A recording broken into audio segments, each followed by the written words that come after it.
no man control. Sound off.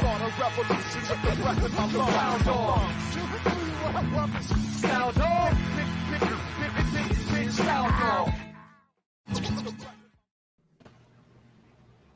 What's up, everybody? How's it going tonight? Good evening. Yeah. How's it going? Good. Well, hey, guys, you are watching a very special Take on the World Conference edition of Sound Off. If you guys are brand new to Sound Off, we have typically a crew of around 5 to 6 guys. And so that consists of me, Robbie, Doug, Johnny, Josh, and Elijah.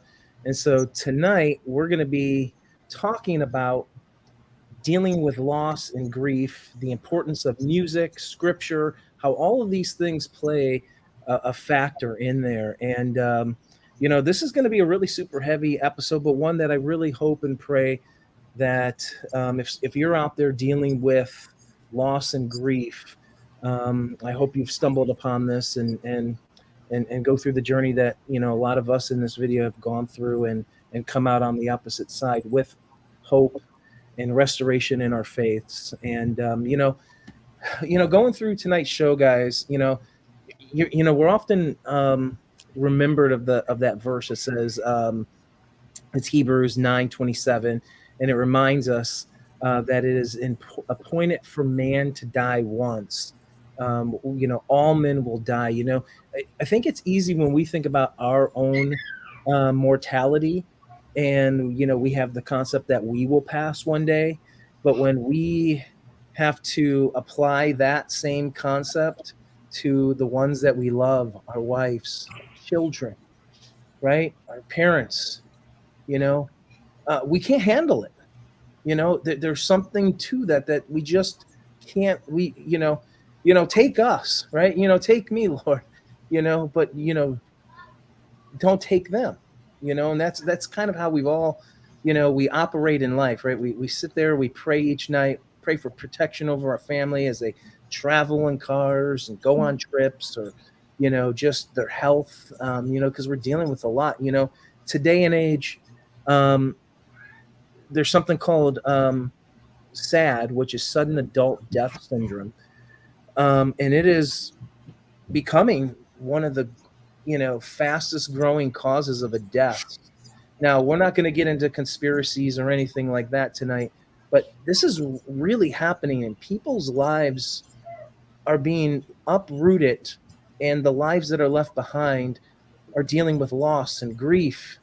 And tonight, you know, we've all dealt with it in a certain way, and we're going to be talking about that and how music and scripture and these things and really putting our faith in him, even when it's shaken, right?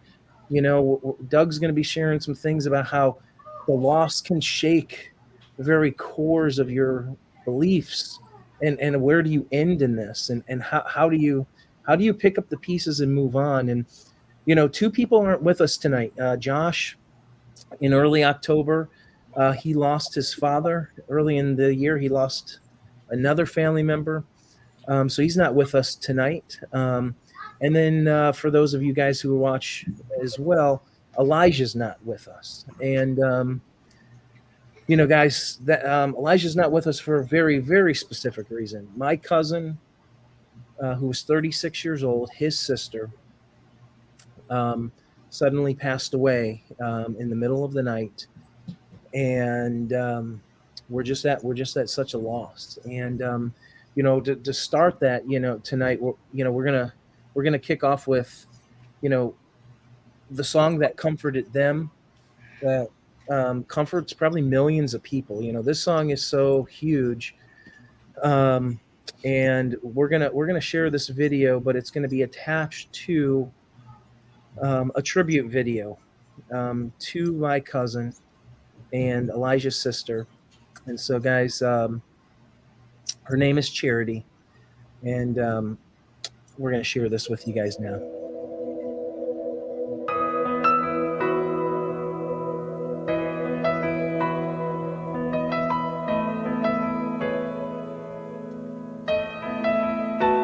I can only imagine what it will be like when I walk by your side. I can only imagine what my eyes will see when your face is before me. I can only imagine. Yeah.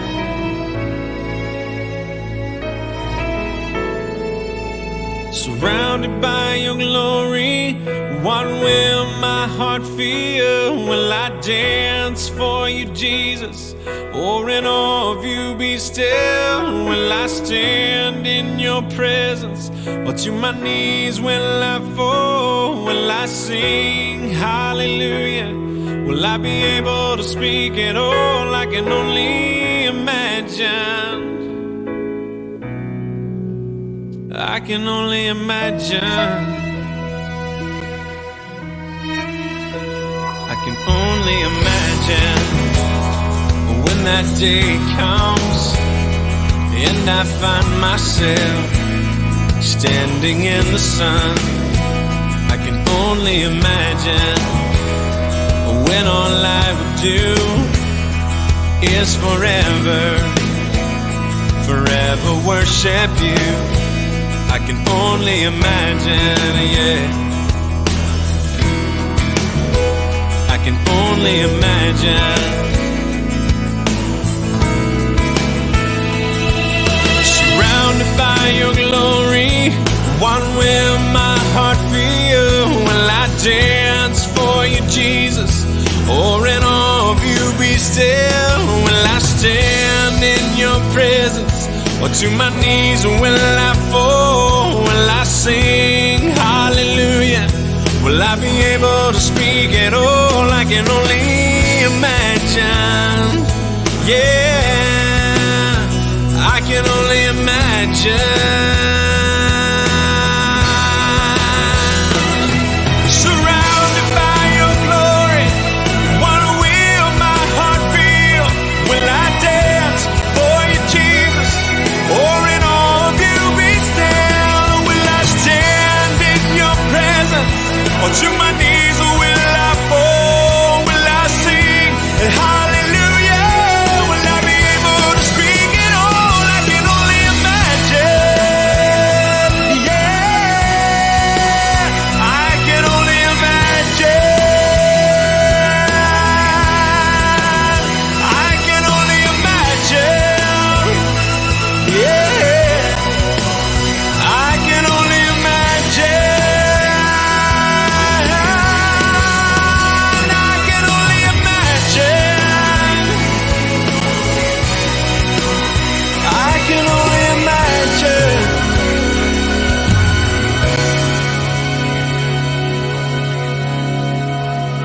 I can only imagine when all I would do is forever worship you.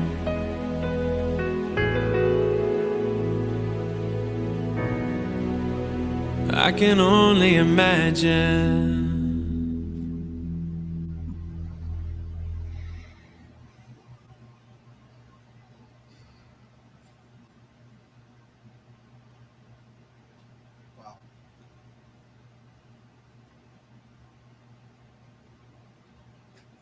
Your mic's muted, Chris. Yeah, this is the one that hit home for us, and throughout that video, there was a lot of family members that we lost throughout that video, and those are more common, issues, health issues, which are never still easy.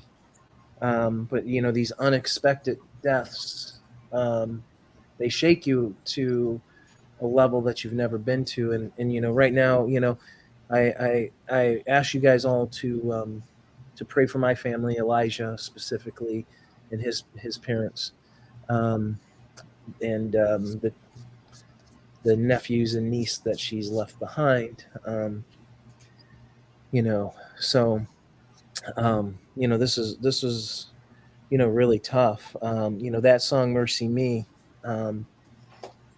is maybe overplayed, cliche, speaks of that truth that that we do have, right? You know, what do you guys have to share or anything? I mean, you got to think too is that that song was released, I think, it was a month before 9/11 had happened.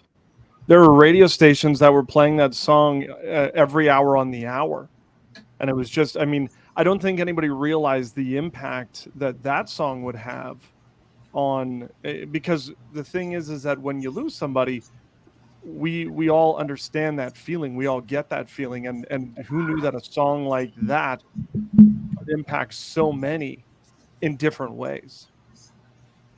Yeah, yeah. I mean, I don't think when he ended up writing that song, that he ever would dream that that would be played probably at every funeral. I mean, secular Christian, it is a song that really gives us that hope. There's a line in there that really spoke volumes. We created, me and Liz, we created that video.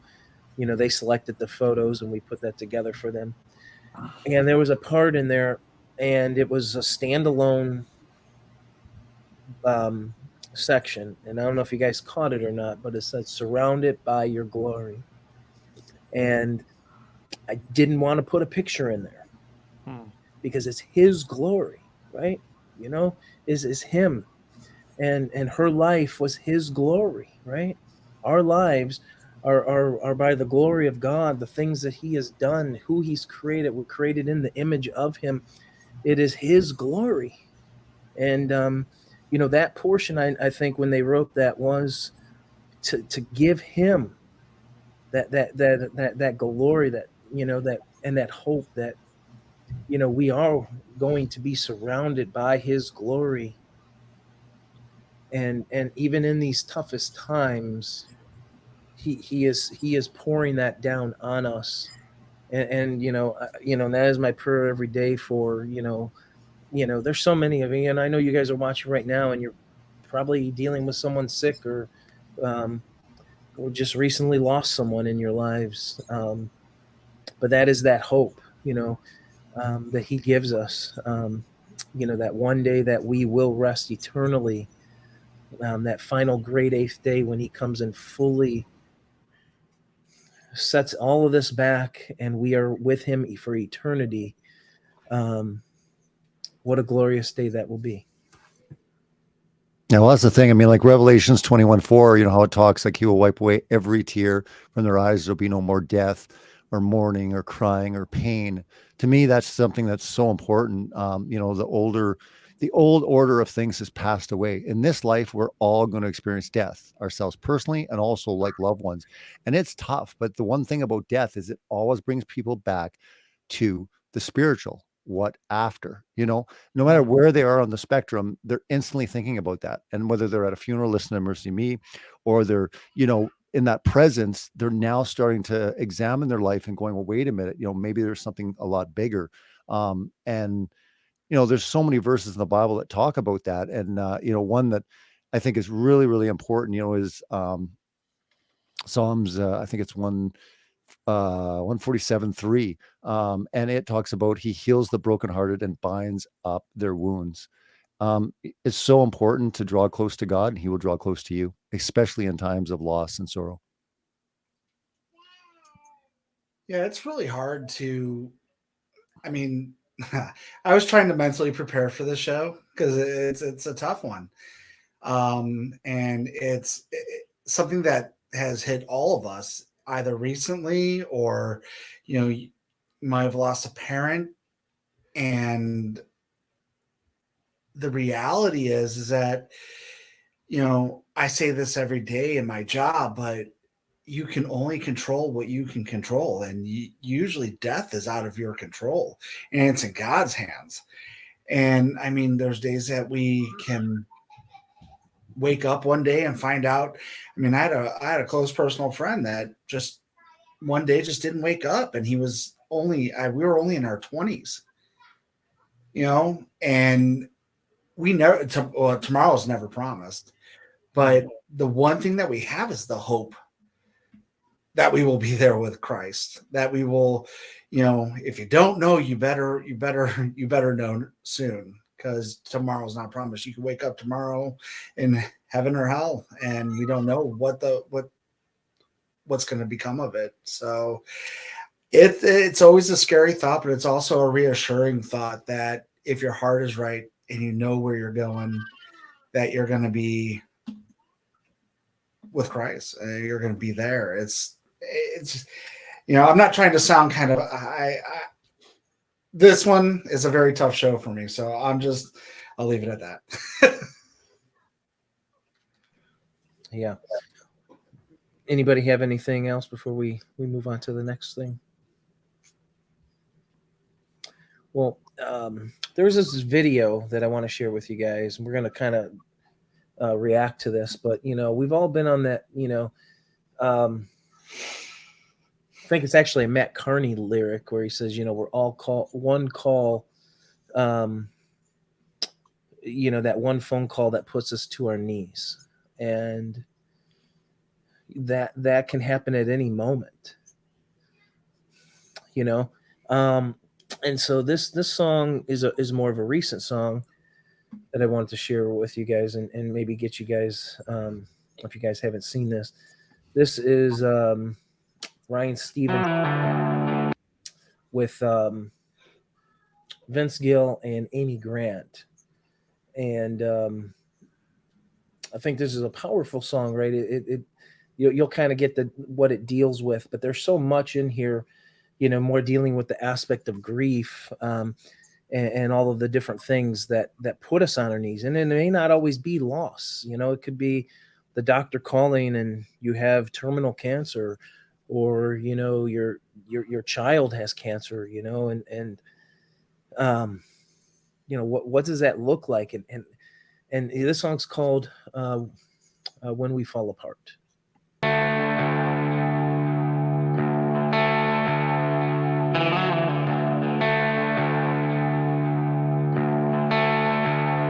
You were 43 when you got the news. Life will be changing, nothing we can do.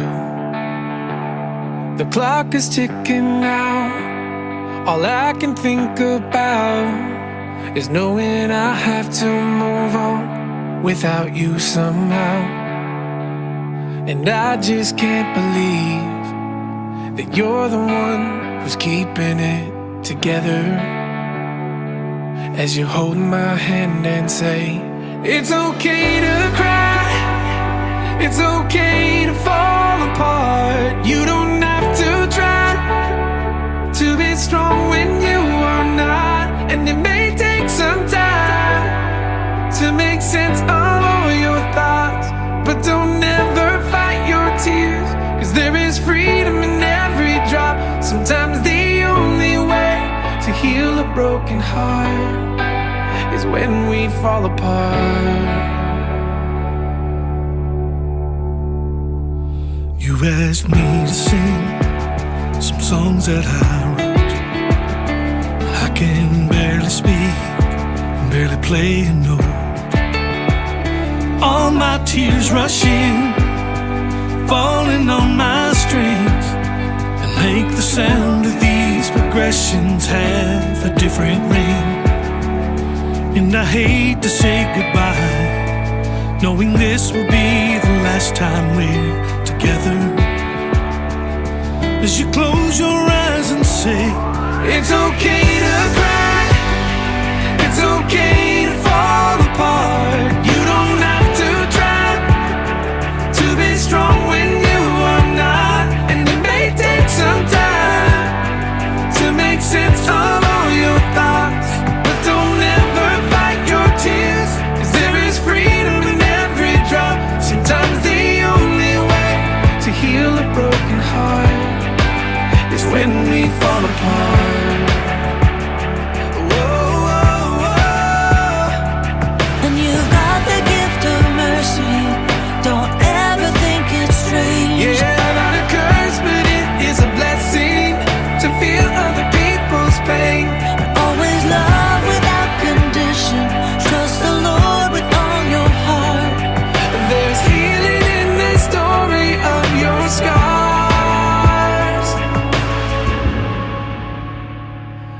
it's been a while since you've been gone. And sometimes I still catch myself trying to call your phone. All the hopes and dreams we used to talk about, they're still alive in me, and I just hope I make you proud. Now I'm your legacy, and it's your love still holding me together. And I still hear you say, it's okay to cry, it's okay to fall apart. You don't have to try to be strong when you are not. And it may take some time to make sense of all your thoughts, but don't ever fight your tears, 'cause there is freedom in every drop. Sometimes the only way to heal a broken heart is when we fall apart.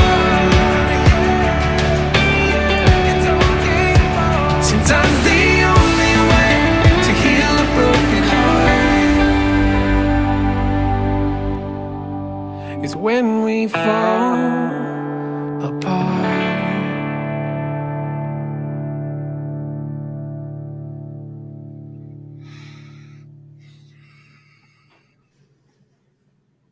Can we put on some VeggieTales? Lighten it up a bit. That's a good song, man. Doug, share. Huh? Share.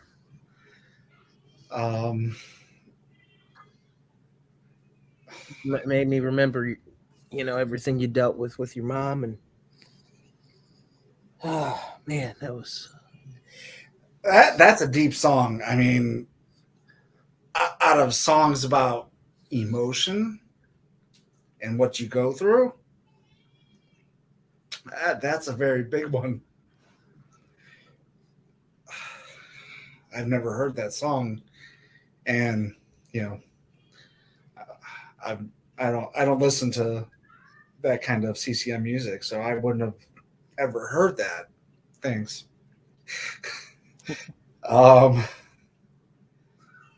That's crazy. Some of you that are watching or listening or whatever you're doing have heard my story about my daughter. I mean, I've lost some very close people to me in the last 10 years that it's been very, very impactful. But none more than my daughter. But I lost my mom. I was just talking to one of my kids on probation today. I lost my mom 7 years ago. And to this day, there will be times that I'll get in my car and I'll be like I'll go to text, and realize she's not there. I still have her number programmed in my phone, but man, sorry guys. It's all good. But I mean, I lost one of my best friends to leukemia, and he was 50, 54, 55. Right after my mom. And so going through this kind of stuff, it's easy to lose faith. It's easy to lose what hope you have in Christ. I did. I've questioned it. I've screamed, yelled, punched walls. But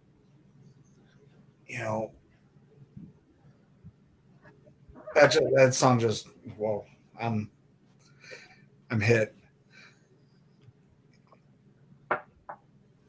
Robbie. Don't have much to say other than just like, it's just, for me, I mean, I can get into, the story of my father passing 3 years ago. Maybe not at this point, but maybe another time. But for me, I have yet to go through something where I experience more pain than joy with my father, because my biggest prayer in my entire life was that he would literally get saved. And right up until 2 weeks before he died, he still was like, listen, man, you got yours, spirituality, I got my own, and I don't need this. And so to see my prayers answered for my father, it overshadowed the grief and loss that I had. So I have yet to go through a really painful period of time where I've lost someone where that joy didn't overshadow the grief. So for me, hearing these stories, I can't imagine, what it would be like. I've always been terrified of, losing someone incredibly close, because, I'd be a mess. I'd break down. I don't think I could handle it. And I've said that very, very confidently before. So anybody that sheds a tear, even 10, 20 years later, I have no problem with. I understand that there's pain in this world that we experience that it's hard to put into words. All I can rest in is God's word, his promises, and sometimes it does take years. I mean, C.S. Lewis, he battled with God forever when his wife was taken. He battled and battled and battled. Some of his greatest works were under that perception. And like I said, I'm one on this broadcast that really can't talk personally about pain and loss, because I have yet to experience it, as interesting as it sounds. Up until my father, there really was no one close to me that had died. Now, as I age and get older, I'm sure more and more of that is going to happen. So I'm just taking it in, and I'm kind of getting prepared for the time when all of a sudden there maybe isn't that joy in the sense of seeing a great miracle take place a day before, my father passed away. And it truly was a miracle, and it was an answer to prayer. But I'll just leave it at that. I've gone through pain, but nothing to the level of the stories I hear from you, Doug, or Johnny, or even Chris, having super close family members die. I have yet to experience it in that light.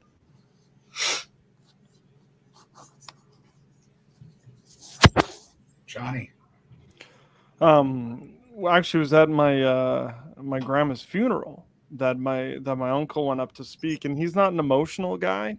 Doesn't like to cry. Just likes to be that guy. And he had said that he was telling a story about when he was younger, that his whole thing was, "Oh, I'm tired of these weddings. I hate these weddings. Why is it that we always have to get dragged to these weddings?" And it was his uncle who said, "Dave, there's going to be a point in time in your life when you're going to wish that it was weddings and not funerals." And it was at that point I'm like, I guess as we get older, it's probably going to be something that we're going to have to deal with. But we never realize how, when losing somebody, what that impact is going to be. And sometimes it's easier when it's, that it's coming, but sometimes it's just as hard. And sometimes when you get that phone call, it's so unexpected that it hits you like a ton of bricks. And I mean, even in Ryan's song, as he was saying that, there are times, and you were saying, Doug, when you go to call your mom, when my brother-in-law passed away, one of the hardest things was actually deleting or debating on deleting his name or his phone number from your cell phone. The things that you don't ever think of when it comes to the loss of somebody, it's the little nuances. Like I could take, okay, he's now gone, but then it's the first birthday, it's the first Christmas, it's the first Thanksgiving, it's the memory of this, the smell of this, that you just don't prepare for. And everybody deals with that so differently. Yeah. I mean, my wife has gone so far to on Thanksgiving, because that was a big holiday for us, right? And my mom used to make these things. They're called rice balls, and it's a Sicilian thing, and she has gone that far to make those just for me. Just so I would have a little piece of my mom. So, as far as my mom, I mean, death isn't final. It is here, but it's not final. Like Chris, you're going to see your cousin.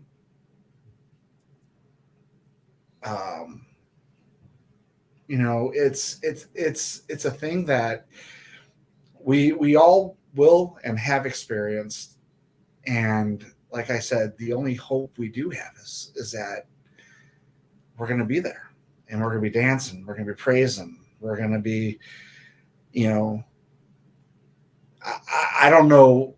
I can't even, it's good. I was going to say, I can't even imagine, but, you know, I didn't mean for that to come out like that, but I just, the one takeaway from this show tonight, one, we're all in unity and we're all, you know, as sad as our stories can be, and as sad as our, the songs are, and bringing to light and bringing up emotions, the one emotion that we should have is that we know what we know. I mean, we're getting there. It's coming. May not be today, may not be tomorrow, but either Christ is coming back or we're going to be meeting him. So there's hope in that. The First Thessalonians 4:13-14, I think, is so important here. Brothers and sisters, we do not want you to be uninformed about those who sleep in death, so that you do not grieve like the rest of mankind, who have no hope. For we believe that Jesus died and rose again, and so we believe that God will bring with Jesus those who have fallen asleep in him. I mean, it is so imperative that people understand that, because it truly is. People that, you know, it says that don't believe in God fear death. And the fact is that if there is a life after, if there is the entire spiritual aspect to life, and when it comes to Jesus, being with him for eternity and understanding that this life is just a blip, and death, it's going to happen to all of us, right? It doesn't make it any easier, but it's going to happen to all of us. But again, I remember it explained one time, all the pain that we go through in this lifetime, add it all up together, it's like a bee sting compared to your entire life. If you start looking at eternity versus the 80, 90, 100 years you live on earth, if you understand how quickly time goes, all that pain that we experience and go through, it will be like a bee sting compared to your entire life. It'll be there, but, you know, so really want us to, you know, be encouraged and not just read scripture or read these Bible verses, believe in them as the truth, as promises from God. And sometimes it's hard and we doubt and we start questioning. And again, that's what the Bible's all about. People doubting and angry at God and screaming at him. And he loves that. He loves when his children are passionate rather than just ignore him. I always used to say, you know, the verse about being hot or cold, you know, said, you know, lukewarm, I'll spit you out of my mouth. I would rather you hot or cold. And I think that there's truth in that, because as a parent, would you rather your child just completely ignore you the rest of your life, or be angry at you and voice their concerns? So in a way, I think it's a lot like that. We have to really look at the promises of God, believe in them, and understand that there is such an amazing thing that awaits all of us that are in him. Yeah, that is that hope. And we're going to continually come back to that hope, share some more scriptures. Maybe if you guys have some other songs that we'll be able to, you know, lead people to. One of the things that's so important, you guys are watching Sound Off. We're a music show where we've critiqued everything from Christian music, talked about the good, the bad, the ugly, the things we love. We've talked about, you know, we're going through a series on exposing secular music. We've talked about occultism. But you know what? I believe that music, if we go back to the Psalms, right? The Psalms that David wrote, not only were for praising, glorifying, but also encouraging, uplifting, leading us and guiding us. You know, maybe you don't, you know, you don't listen to Christian music, but you know, a great example of that is, you know, Doug listens to harder Christian music. That Ryan Stevenson song, even though he would have never probably heard that in that moment, would have been something that would have spoke to him and reached to him. And I believe God is he's going to bring you scripture, he's going to bring you people, and he's going to bring you a song. He's going to bring you things that are going to just comfort your soul, whether that be praise and worship music or songs that deal directly with these things, or putting yourselves in these positions. Compassion, right? I mean, and music does that. There's an aspect of it that just really, talks. We've talked about it before. There's a frequency to music, and I believe these specific songs, I can only imagine. We started with that one. There's a comforting frequency to that, and those words speak truth. And it gives you glory and hope. And I've been to so many different funerals where that song is played, and when that person is not a believer, it is one of the saddest days out there. And then on the flip side, I've been to funerals. One in particular, my brother-in-law's father suddenly passed in his sleep. He had a heart attack. And his one of his sons living at the home had to try to resuscitate him. What a terrible situation. But I will tell you, as hard as it is to go to funerals, they know they were going to see him again. This wasn't a goodbye. They were deeply sad that they've lost their father on this earth, but there was hope. They had hope. They had peace that passed all understanding that day. At times I felt like I was more of a mess than some of their family members, and I knew him from the birthday parties and seeing him all the time and stuff like that. It's just there, and there were songs sung that brought Christ's glory, that brought him glory, that were somehow comforting to the soul. And the next thing that we're going to jump into is we're going to talk about the unimaginable, because most of us are going to deal with parents passing, Robbie and father-in-law and a mother. Robbie lost his father, right? And so, we've all lost grandparents, things that we know that happen during age, sickness, right? We know these things occur and happen. But as we all know, children is a different dynamic. We all have children here, and it's on a level to where parents should never ever bury their children.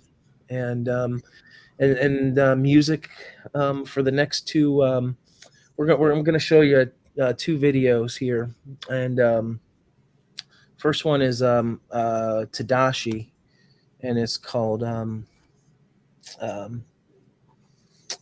Will Chase You, I believe is the name of the song.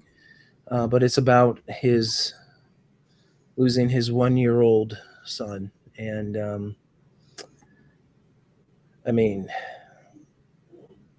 we all know when we had those babies, and what they mean to us, and how protective we are of them. And I will go chasing you, trust in you, hope in you, forever, forever. Oh. When I first held you, I cried. If I would've known a year later I wouldn't have you in this life, I would've never let you go, just held you close. One of the few things that really matter to me most. Seems unfair how life treats us down here. We grow attached to the very people that can disappear. I would do anything to have you back again. One more smile, just one more kiss, to hear you cry cry when you don't get your way. I never knew to cherish that, and now it seems too late. At least it feels that way. I'll never forget. I'll keep holding on until I see you again. You give and you take through it all. I will chase after your heart, not your hand. When my heart don't understand, I will go chasing you, trust in you, hope in you, forever, forever. I will go chasing you, trust in you, hope in you, forever, forever. Oh. In the morning I would play with you. Your smile would be the only thing that helped me make it through. So many things I wanna say to you, but I guess that heaven couldn't wait for you. I dreamed of a life that would last past mine. Now, when I wake up, I wish that I could stop time. He gives and takes away, what more can I say? I just trust and hope that he'll make everything okay. I know there's never been a day that he didn't love me. Even now it's hard to see, but he's there above me. And every time I think about it, I know you're with him. So I'll keep holding on till I see you again. You give and you take through it all. I will chase after your heart, not your hand. When my heart don't understand, I will go chasing you, trust in you, hope in you, forever, forever. I will go chasing you, trust in you, hope in you, forever, forever. I will go chasing you, trust in you, hope in you, forever, forever. Oh.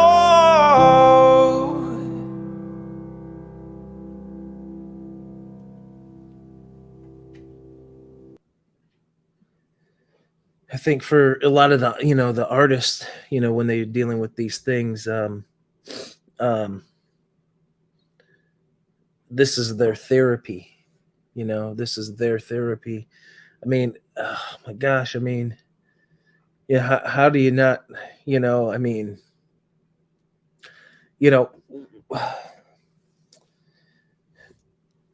before my 36-year-old cousin passed, I had lost my cousin 6 years earlier, and my cousin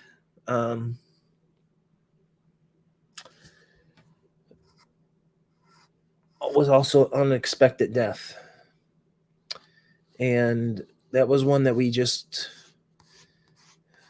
in the situations and everything that's surrounding it, is something that we just really never get over. He was the cousin that I lived next door to, and we had sleepovers when we were little kids. And I remember one time I got in trouble because we were sniffing pepper, and our nose were burning, and our parents were really, really mad at us. And now you look back or something, like like we were like snorting cocaine or something. I don't know what they thought, but we're over here sniffing pepper, and it's going in and it's causing some chaos in our, and we spent a lot of time together as kids, and then we did ministry stuff together in the youth group at the church. And his daughter was one of the best friends to my son, and his wife was super close to us as well. And these situations that happen, when we're older, is such a different dynamic. But when you really put yourself in this position of that infant, that child, this loss, so early, and so many are dealing with this, right? I mentioned SADS earlier. There's SIDS, sudden infant death syndrome. This is, you go look at the numbers. There's a lot of this kind of stuff that's occurring and happening. And I'm not going to get into conspiracies or truths or facts, however we want to call them, but there's a real hurt out there. And the next video I want to play for you guys, because it just keeps getting heavier until we get there, is this song by tobyMac. And if you guys don't know the story about Toby, Toby's son, who happened to be on every single one of tobyMac's solo records, from the very first record to even rapping, I believe, on one of the very last things that he ever did. Lost his son at the age of 21. So we just talked about a 1-year-old passing, and how can we even fathom this, right? And as we continue down this road, this song is so entirely tough to watch. And I'm going to just play it for you guys. And,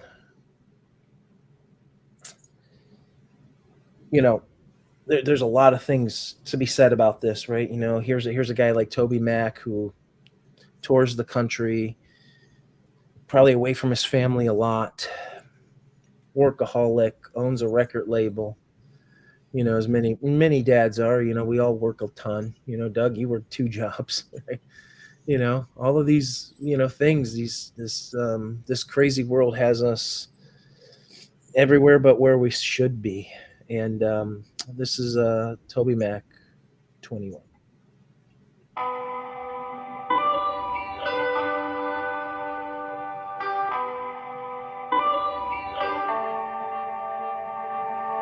Woke up cause the light poured in. Day 2, let the flood begin. Day 1 left me in my bed. I can barely remember it. Heart shattered in 1,000 ways. They tell me pain gonna come in waves. They tell me I'm gonna be okay. I'm still waiting for the first to break. Why would you give and then take him away? Suddenly in, could you not let it fade? What I would give for a couple of days. A couple of days. Is it just across the Jordan, or a city in the stars? Are you singing with the angels? Are you happy where you are? Well, until this show is over and you run into my arms, God has you in heaven, but I have you in my heart.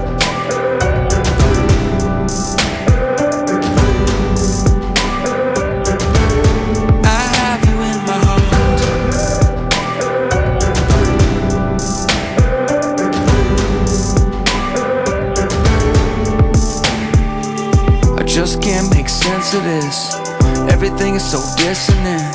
Somebody said he was meant for this, but I'm just straight missing him. I wanna wake up to your life at 2, catch you when you steal my shoes, say good morning, afternoon, talk you through those Alex blues, listen to your latest beats, talk about what the lyrics mean, Venmo you another loan, see you do your second show. You said you would turn it around. Thought that you had time to straighten it out. Told me that you were my prodigal son, but this isn't home. Is it just across the Jordan, or a city in the stars? Are you singing with the angels? Are you happy where you are?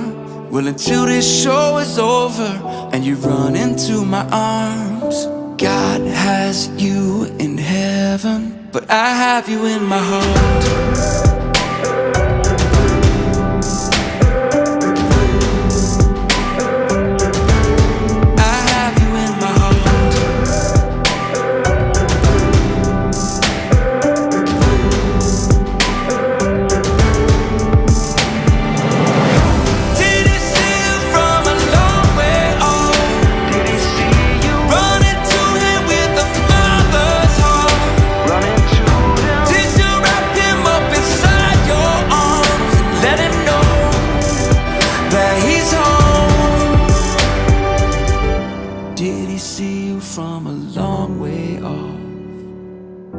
running to him with a father's heart?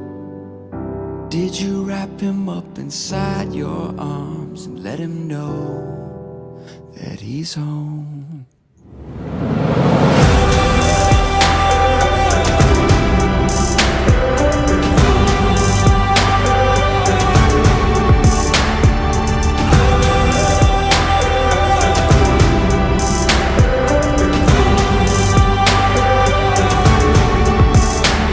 Is it just across the Jordan or a city in the stars? Are you singing with the angels? Are you happy where you are? Well, until this show is over and you run into my arms, God has you in heaven. 21 years makes a man full grown. 21 years, what a beautiful loan. 21 years, I loved everyone. Thank you, Lord, for my beautiful son.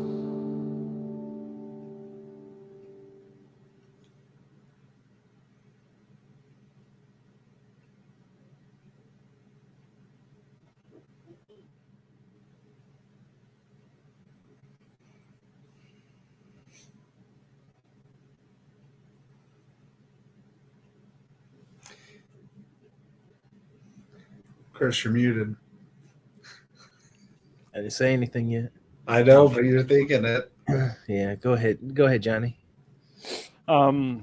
It's interesting because I mean, I work in Christian radio. I've been in Christian radio for 20 years, and you know, we go through the Mercy Me song, or we go through Ryan Stevenson song. Another one is Austin French has a song called Why God.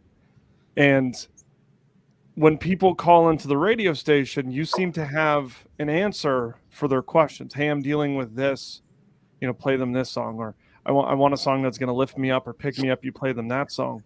When my brother-in-law had passed away, died in a car accident, we received the phone call. The first thing that I did was turn on my radio station as I was driving to see my sister-in-law and my nieces and my nephews. And the first song over the radio that I heard was Carrie Underwood, Jesus Take the Wheel. And I shut the radio off. I'm like, I can't do this. It's interesting how whatever you're going through, there's a song for something. And then when you're in the midst of it, sometimes you just don't want to have to deal with it that way. And so for a long, I mean, I had a couple days off. I didn't want to listen to music because I was more afraid, if you will, that it was going to hit too close to home. And it just seems like, you know, the songs that even we're playing tonight, it's a reminiscence of, you know, there's something that we've gone through that we can relate to. And it becomes hard. And you don't want to deal with it. I mean, so in ways right now, I'd rather just, you know what, like Doug said, let's listen to VeggieTales, or I'm ready to go. I'm good. Because it just becomes too much sometimes to have to deal with. It's going to get worse here in a minute. Thanks, Chris. Unfortunately, it is. Well, there's never a, you know, like Toby was talking about, you know, his son was 21. Was it Steve Curtis Chapman that had his... Yeah, lost his daughter. Lost his daughter because his son backed up or something with the car and ran him over. Like, I mean, you take all these different age groups, there's never a good time. There's never a good age. Like you could say like, oh, okay, at this age, but it doesn't matter where it is on that spectrum. Death is death. It's going to hit you, you know, hard, especially when it comes to a parent losing their child. Like, again, I can only imagine. Yeah, I always think back to, the loss of Keith Green. And, you know, when you think of the loss of Keith Green, often over time, you know, for Melody Green, his wife, she not only lost Keith, but she lost two of her children. Mm-hmm. And, you know, how did he die? Sorry, was it a car accident? It was a plane crash. Oh, it's a plane crash. Okay, I didn't know. Yeah. Private plane, and also a family of 8 also passed in that as well. This is I mean, the world is just not immune to these deaths, right? I mean, we know things happen all the time, right? I mean, the city of Chicago, right? You're hearing constant stories of ricochet bullets, of little children dying, and you hear this stuff all the time. Happens in the news, or what happens in the news doesn't really hit home to your real life. You know, one of the one of our friends that take on the world, she had a son pass away at work, very horrifically. Um, he died while working, and with some machinery, um, some things occurred and happened, and he lost his life instantly. Um, Young man, very young. I don't even think he was 20 yet. Um, this is the kind of stuff that rocks you. And this next story, we waited to really talk about this. And I don't know if you're ready or prepared, Doug, but Doug, why don't you just go ahead and share, Doug? Well, I mean, I'm never ready to talk about this, but I'm always ready to talk about it just because it's my life now. It's what I've had to endure. But my daughter was diagnosed with brain cancer in 2006. One, it was a long fought battle with the doctors to even look at her and do MRIs and so we fought with her pediatrician for about 9 months. She was having bloody noses, headaches, throwing up, and then just going to sleep for hours. And my aunt, who was a pediatric nurse for 20 plus years, said to me, she goes, Dougie, she's got to have a brain tumor. That's the only thing that this could be. And we fought and we fought. And finally one day, my ex-wife took her to the doctors after she was at a balloon launch, and she was riding a ride, and her eyes rolled back into her head, and she started seething with my ex-wife's mother. And that next day, she took her to the doctors, and thank God her pediatrician wasn't there. It was a visiting pediatrician. And the guy just took 2 seconds and looked in her eyes and said, we're rushing her to the hospital. Mind you,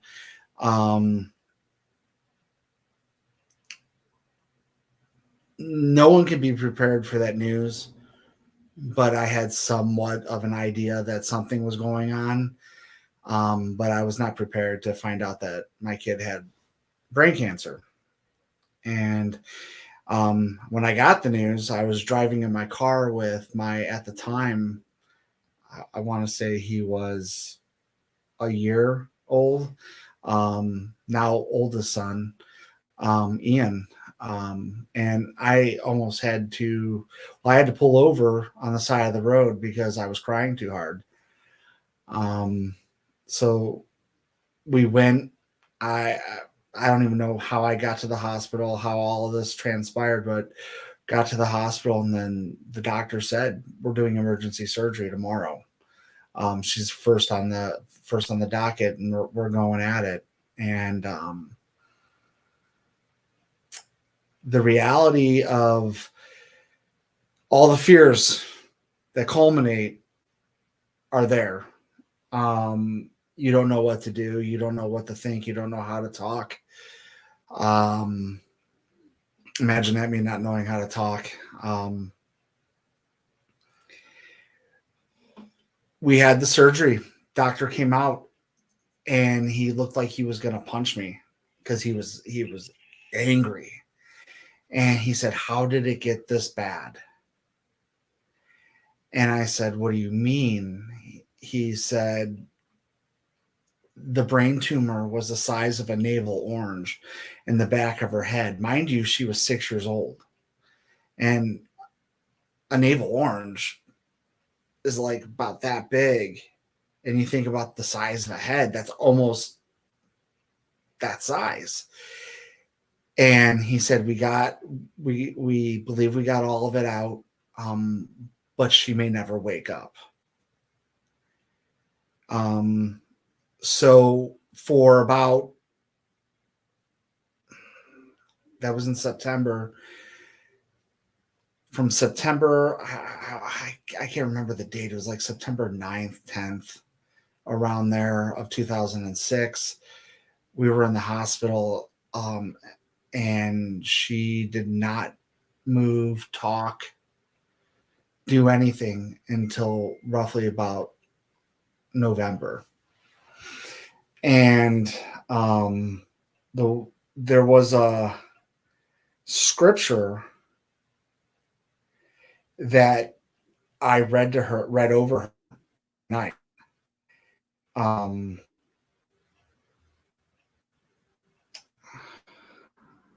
it's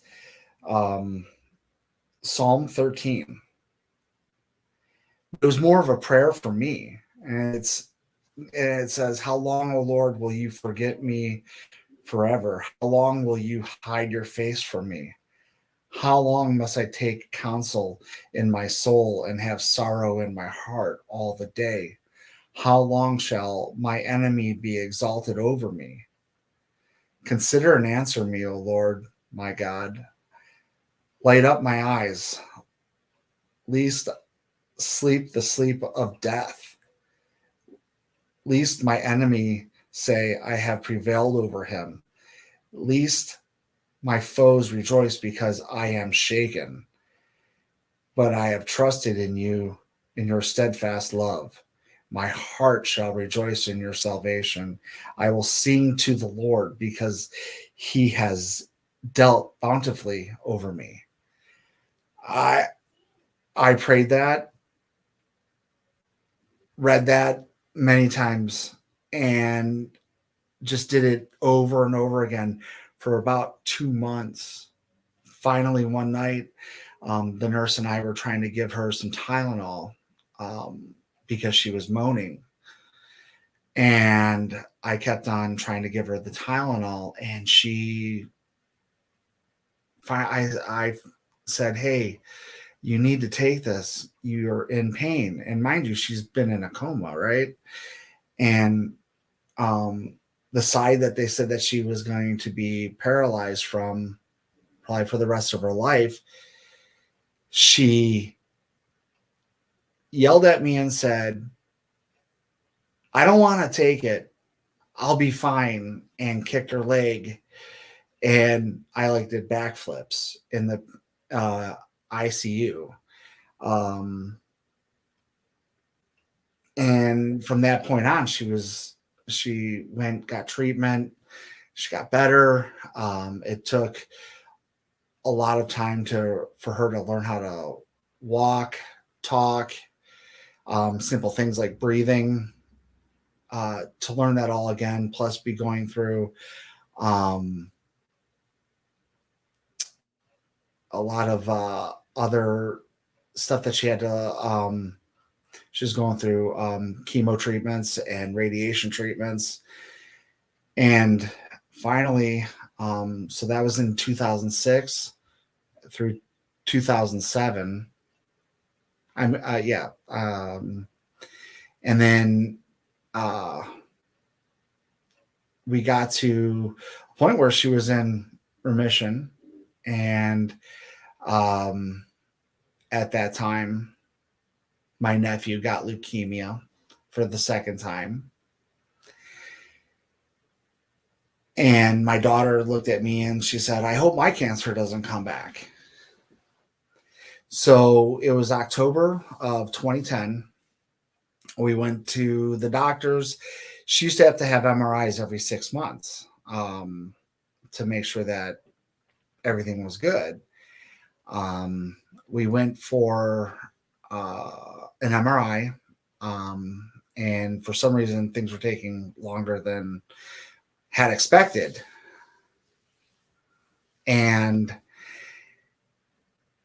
finally, it was only supposed to be about an hour long, and it seemed like it was 2 to 3 hours. And I guess I kept on rerunning tests. Finally, the doctors brought my ex-wife and I in, and my wife, and they left my daughter out. And we're sitting there, and the doctor goes, "Well, we found something. And I just want you to know that we found it 6 months ago, and we were hoping that it was just what they call radiation necrosis or a scar." And they said, but it grew. And so they had planned for to do another MRI, and then they were going to do a biopsy in January. So we had months to go through this. And I remember sitting in the doctor's office, and in my head, I'm just praying, God, don't let this be cancer again. And through all my years of being a Christian, and I don't say this stuff lightly because, you know, I believe that God does speak to people. But God spoke to me. And if my wife was here, she would tell you that I turned to her when we got in the car, and I said, God told me he's not going to save her this time.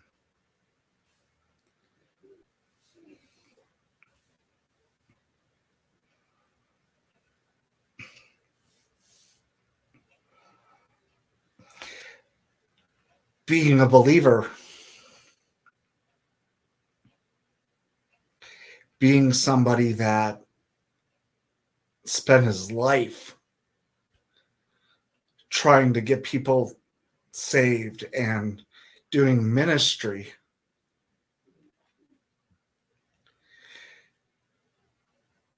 to hear that, some people would say, "Oh, I rebuke that," but I knew it was the voice of God. And the reality of it is that I didn't know what to do. I know that God, I started fighting with him. And then, we were afraid to tell people, because, if you tell people, it becomes real. So the only people that we told at that time was our close family members, and I think our closest friends, to just pray, to have us in their prayers, because there's nothing else anybody could do at that moment. So we prepared, and through that Christmas, we did it like a normal family Christmas, but we decided that year to not be with any family, that we would just do our own little Christmas story, Christmas Day, and because normally we would get together with both sides of the family, and we would, whether you believe in Christmas or not, we did. And so that year it was like a Christmas Story, the Christmas Story movie, where we had no food, we had nothing. So we went and got Chinese, and my daughter loved it. And a few weeks later, we went and had family pictures done a couple days before she was supposed to have her biopsy. So we go for her biopsy, and it was January 3rd. And we ended up, so what happens is they had to crack her skull again and do all this other stuff. And the last time they did that, she was in a coma. So that's what we were expecting. But she woke up a day later. She seemed great. And the nurse, her nurse practitioner, I was kind of freaking out because we hadn't heard anything, and they said it was only going to take a couple of days to get the biopsy report. And we had been in the hospital at that point now 7 days, and we were just waiting on the report. And so while we were doing that, my daughter and I were just joking around. I was jumping on her hospital bed, just doing something goofy and saying goofy things. And the nurse practitioner walks in and says, hey, I got one of the reports, and they're saying it's astrocytoma glioma. And so I don't even know what that is. I don't even know how to spell it. And so she was coy with me about certain things. And so I Google, I don't even know if Google was around. But I was trying to look up the World Health Organization and astrocytoma glioma, and I found out that if you get it, there is no treatment. Kids live roughly about 12 to 18 months, and adults can live longer. I don't know why, but we come to find out that it's a direct the research that I did, it was a direct result of her treatments with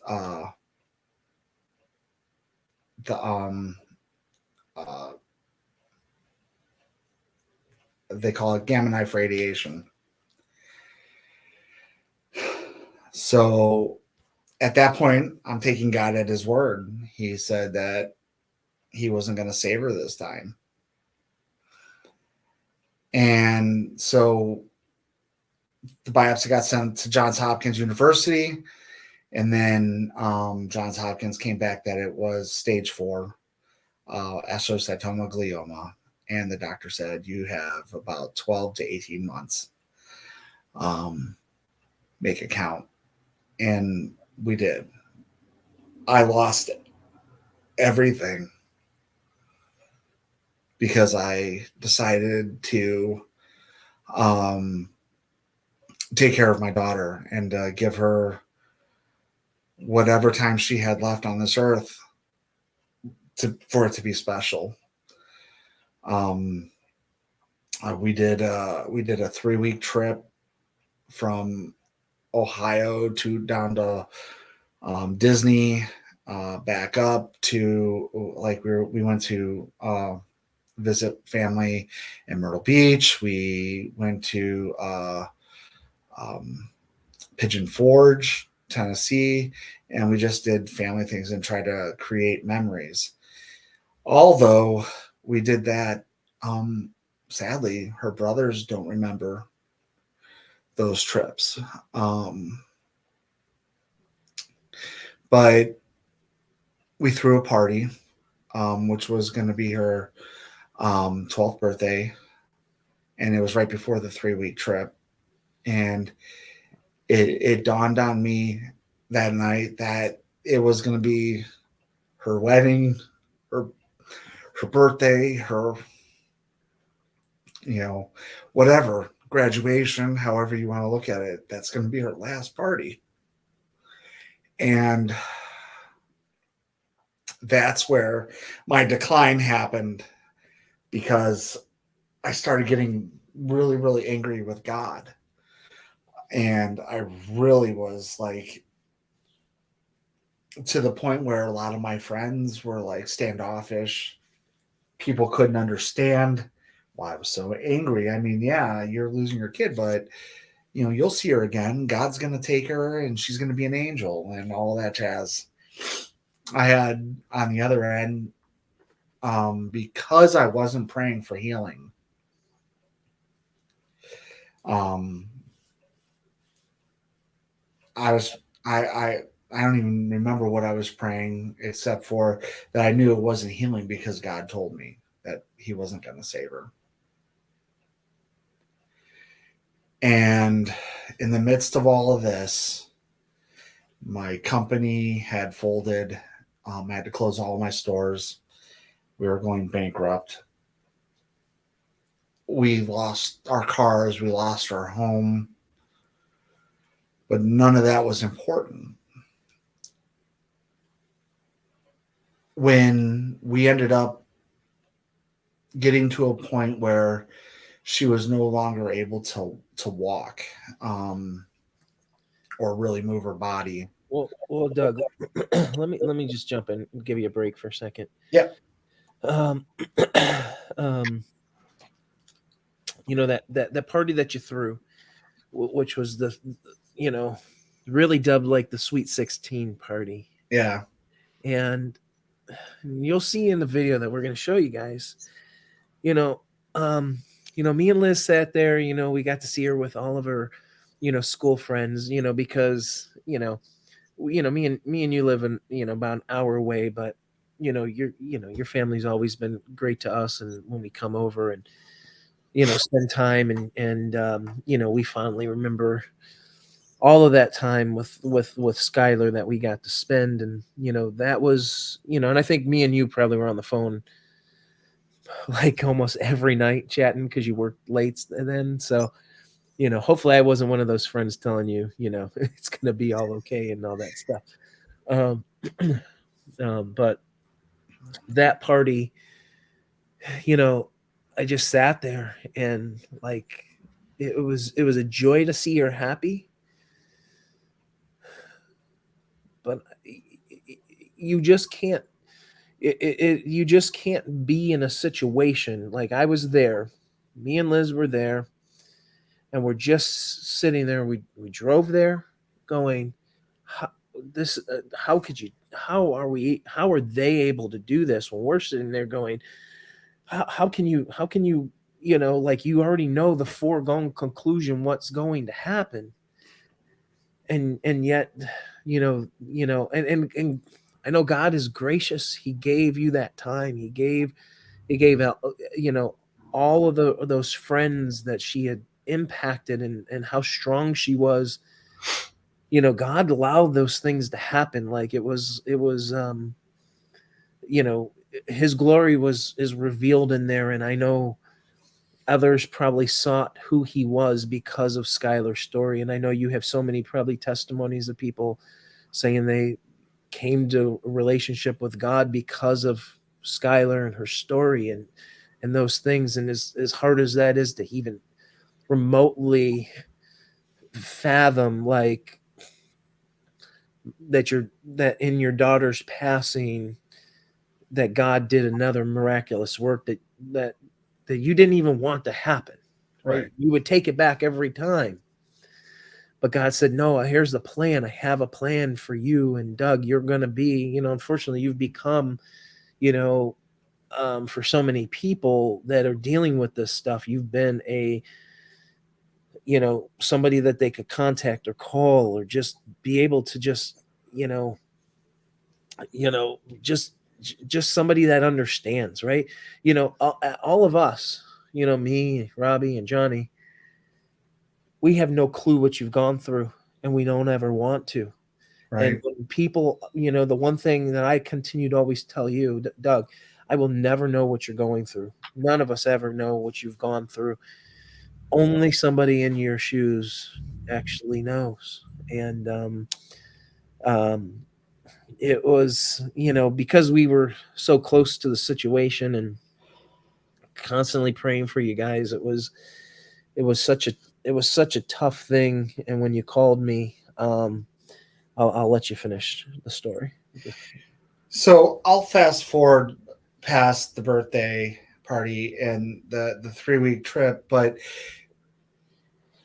well, one, I just want to say, Chris, you were a major confidant at that time. I think that I probably would have gone crazy had it not been for Chris. Honestly. I think that's partially why God brought you back into my life. Because I alienated everybody. I mean, I had family members saying, "What the heck is going on with this guy?" You know, I was dark. I was headed to a place that I don't think anybody would want. And so a few weeks before she passed, I so I was living at my parents' house, taking care of her there because that's where she wanted to live. She knew she was gonna die. Um, we didn't lie to her. We didn't, because she knew something was wrong. She knew she was not feeling good. She knew things were changing for her and her body. So one night I was in the bathroom at my parents' house, and was basically screaming. And that was one of the things with Toby's video that it resonated with me, that I was having a conversation with somebody, and somebody was speaking back to me, and it had to have been God, because basically what was stated was that I said, "God, please give it to me. Let me have it. I don't, you know, she's young. She's 12 years old." And God spoke to me and said, um, "I didn't save my son off the cross. What makes her any different?" And then I said, "She's not the savior of the world." He goes, "But her ministry won't be fulfilled until she passes." I'm not the only one that heard that. My mom heard that. And I didn't know that anybody else was listening. No one else was up at the time. And my mom and I had a talk about that. And it was, you know, I basically was like, I was angry, and I was saying things that, you know, I know I shouldn't have said. And I was cursing God, and I was angry. And the next day we were having a prayer vigil at our church for her, and a bunch of people from our church just came and prayed for hours. And I couldn't pray anymore. I couldn't verbally express anything about God anymore. And my pastor came up to me and said, "What's going on?" And I said, "I know she's dying. We all know she's dying. She's not going to be healed. God said that to me." And he says, "You prepare for what you need to prepare for. We may be praying for healing, but that's on us." He's one of the only people that didn't say, "Of course she'll never be healed because you don't believe she'll be healed." And he then said, "I don't know if I could ever be in what I would do or what I would feel or how I would be in your shoes right now." He goes, "I think I would be crawled up in a fetal position and just wailing." And I said, "Well, I've already done that." And a few weeks later, um, we were you know, I would do the Halloween story, but I've already got yelled at by a bunch of people on Facebook. But the reality is that I had a talk with her on Halloween, and I told her that I was sorry as a bad dad. There was things that I wish I could take back that, you know, I let things, you know, I don't know how I'm trying to say it, but I just told her there was a lot of things that I wish I could take back. And she grabbed me by my face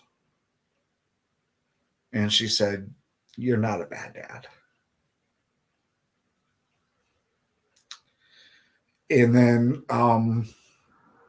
we talked for a moment about, she asked me what I was going to do when this was all done. Basically, she asked me when I grew up what was I going to do for a living, because I've been taking care of her for the last year. And I told her, you know, I told her that I didn't have a high school degree, I didn't have anything, and she made me promise to her that I would go to get my GED when she died, because she said I would have the time. And basically, after that talk, mind you, it was probably, I think, 1 or 2 o'clock in the morning. I can't remember for sure. She went to sleep and she never woke up. She fell into a coma. So the next couple days, all we did was we put on Hillsong United and Justin Bieber music and just played it for her. People came, said their goodbyes. And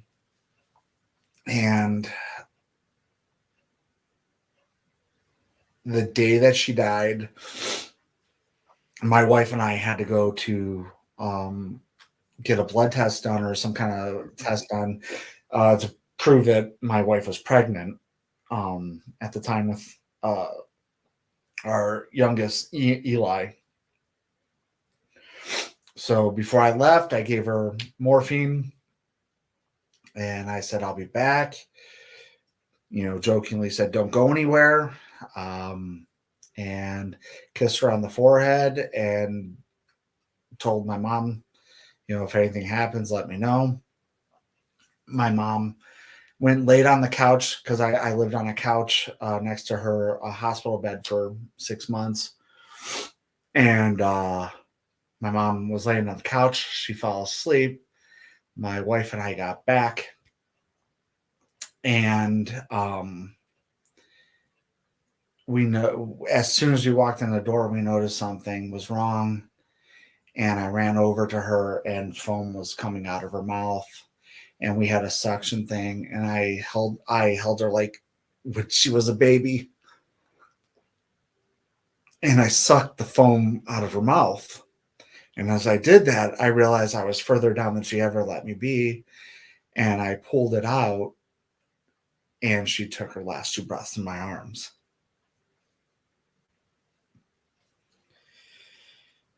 Mind you, I've been around people that have died in front of me, and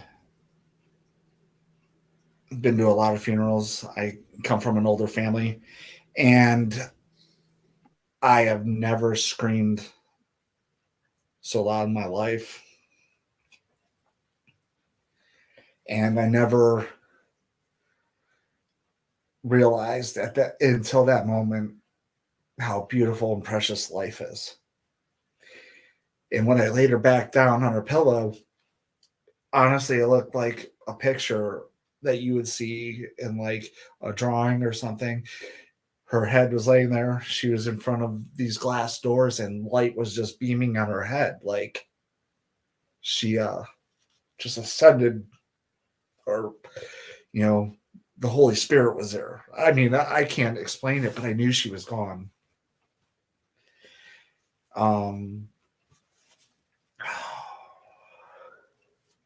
it's a tough thing to lose your kid,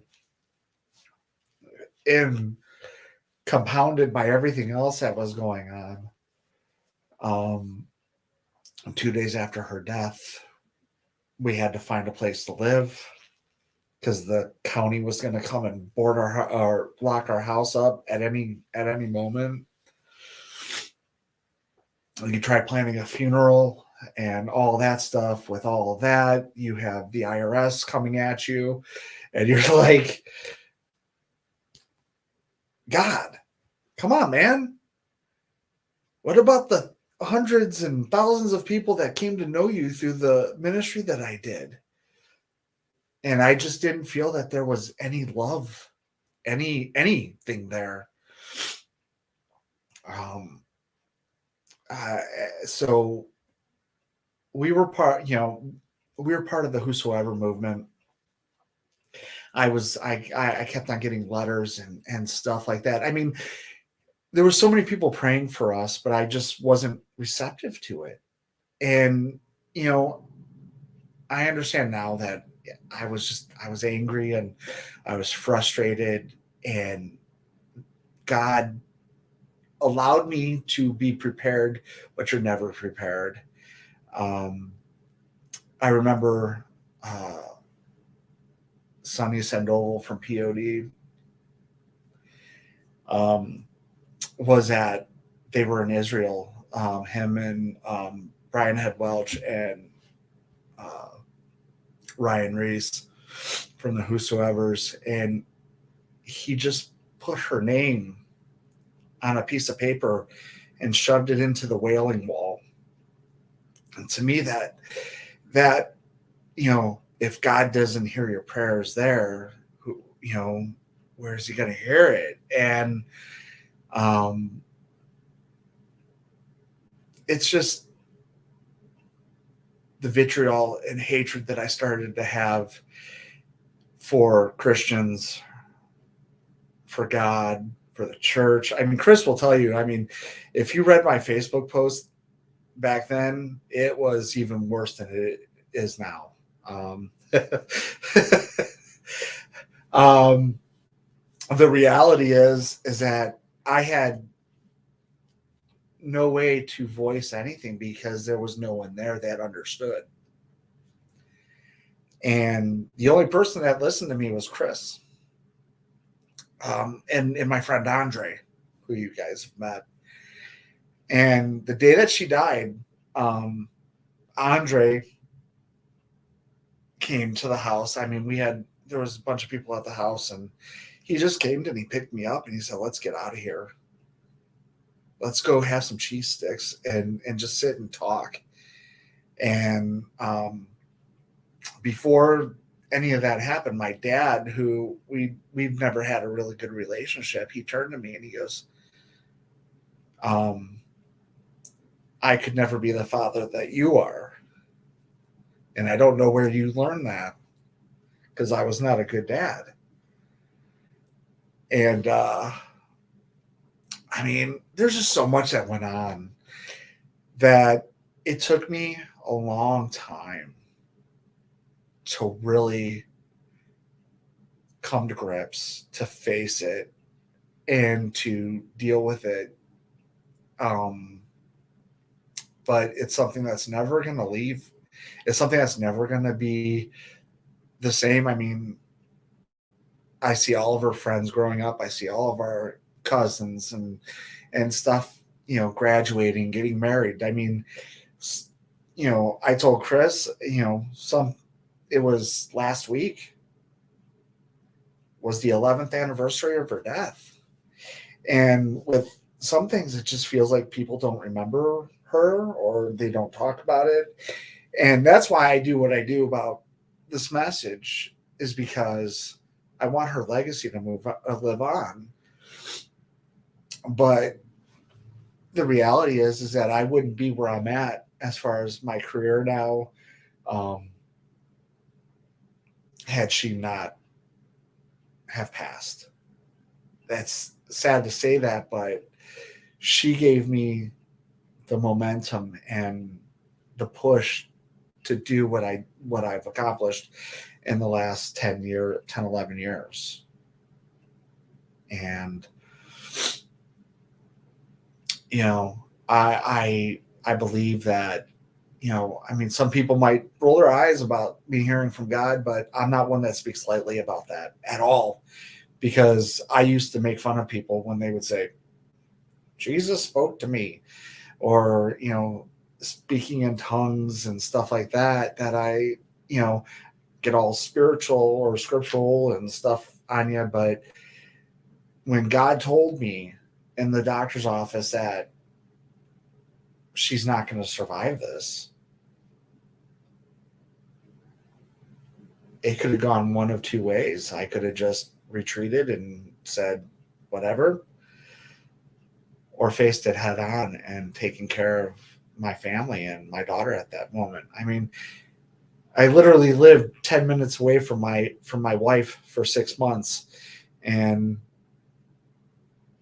you know, she was at our house and I was living in my parents' house, and we've survived so much that only God could have kept us together. Only God could have kept our family together. I mean, I'm not going to say that it was easy, and I'm not going to say that I wasn't in a place where I could have ate my gun. I'm not going to say that, but what I'm going to say is that I realize that my life and my purpose was to follow God and to believe that his promises are true and that the scriptures are true. So that's in a little nutshell, but it's crazy. Well, let's go ahead and share the legacy of your baby girl, Skylar. And, you know, I know somebody's watching this for the first time, and you're probably dealing with something similar in your life. And, you know, Doug, you're going to be doing another presentation where you're going to be talking specifically about loss and some of the things that go along with that, losing faith, coming back to faith, some of those types of things. You know, Doug's, you know, story is that he his journey took him to hell and came out of hell, because that's what that is. But let's honor her and show this presentation here.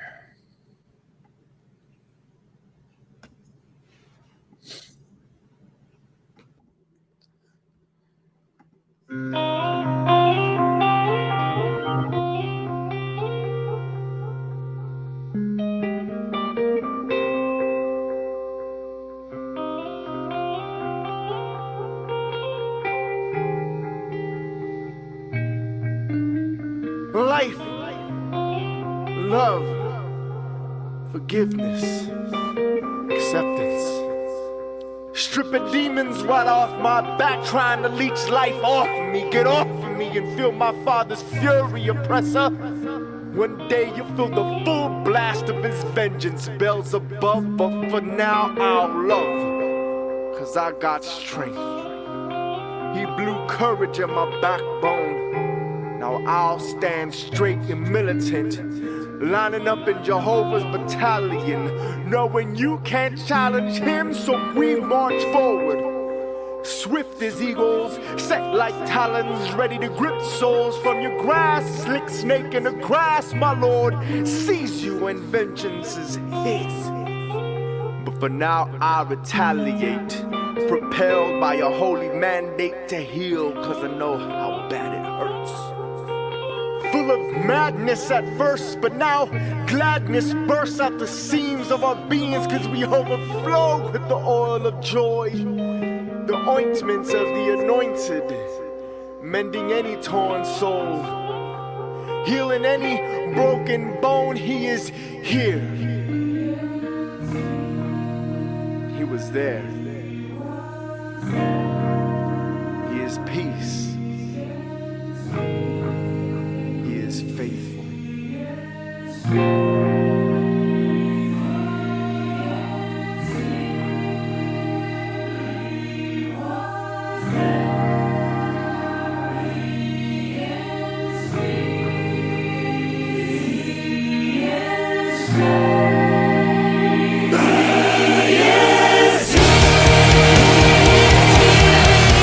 was there.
I forgot all about that college stuff and everything else that was on there.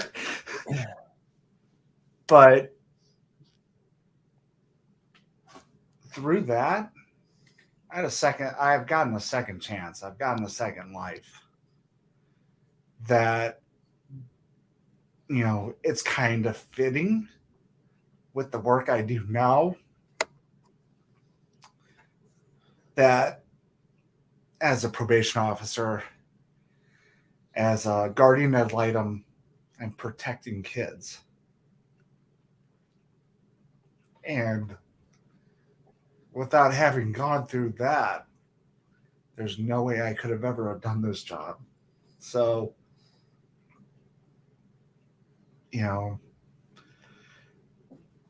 it sucks that I had to lose my daughter. It's crazy, but I think God prepared me for this. And one of the things that I remember God saying to me was, her ministry will not be fulfilled until she passes. And this is her legacy. This isn't my legacy. This is her legacy that I'm living out. So, thank you guys for bearing with me on this. Yeah. Well, let's this has been really heavy of a show. From the beginning to now.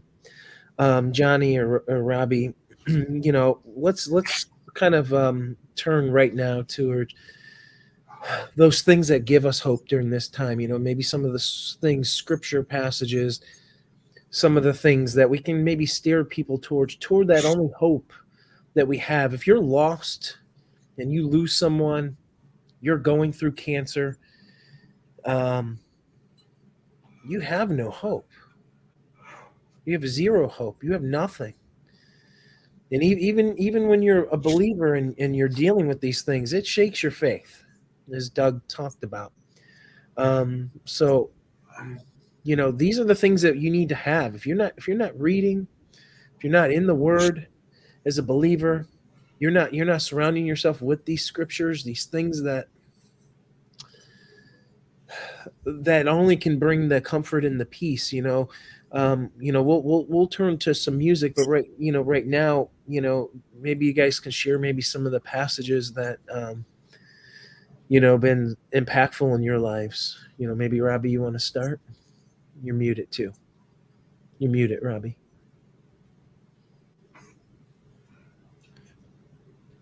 I think I was just muted there. Eh? Yeah. Yeah. I mean, for me, Romans 8:28. And we know that in all things, God works for the good of those who love him, who have been called according to his purpose. I mean, when we're talking about God's sovereignty, and we're talking and trying to make sense and understand, I always look at why did this certain thing happen? And in a case, I always look at it in a case of a child, it's almost like, how do we not know that there was going to be massive amount of suffering in that life? And going early is actually a good thing, right? Sometimes it's hard to know that full thing that God can see. So there was an illustration one time that I don't know where I heard it, but it was this mouse in this cage, and all it wanted to do is just get out of this cage. It was the worst possible situation. They'd be so happy if it just got out. If it just got out of this cage, they'd be free. They'd be so much happier. They were miserable. They were in this box, in this cage. But there was a person standing far back, and what that person could see that the mouse couldn't see was the cat licking his chops, waiting for that mouse to get out so that he could kill it and eat it. And while that person's perspective is something that we can never see in these situations of pain and horror and all these things that we go through, and we really have to rest in understanding that all things, God has got a plan so much higher, even in the most things that we don't understand and we question. Like I said at the beginning of this broadcast, the Bible is full of people angry at God, screaming at God, questioning God. This is part of exactly what many people have gone through that have been close to God. And all of a sudden they're like, why? I mean, even Jesus was like, why have you forsaken me? You know, Jesus himself is screaming, why, oh God, why have you forsaken me? So there's times when we don't fully understand, but we need to rest in his promises and know that he loves us above all, that his plans are perfect, and that he sees something from a vantage point that we can't even see. And I would imagine when we're all together, there won't be those questions. We'll just know that it was perfect and God knew exactly what he was doing. And like you said, Doug, with your story, her like ministry is being carried out through you. It's pretty powerful. Definitely.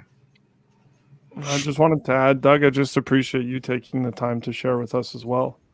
Because, I mean, to have to go through it each and every time and relive it, and it's painful. I mean, it's hard for us to hear, but it's harder for you to go through it. And I mean, it's kind of like those things that we don't want to necessarily relive over and over and over again. But then there is healing in hearing those things, and it might it just shows that there's encouragement and growth, and sometimes the hardest things, there's something good to come out of that. But yeah, no, it is quite incredible to see your growth in that after it as well, coming from, like you said, the depths of hell to where you are now.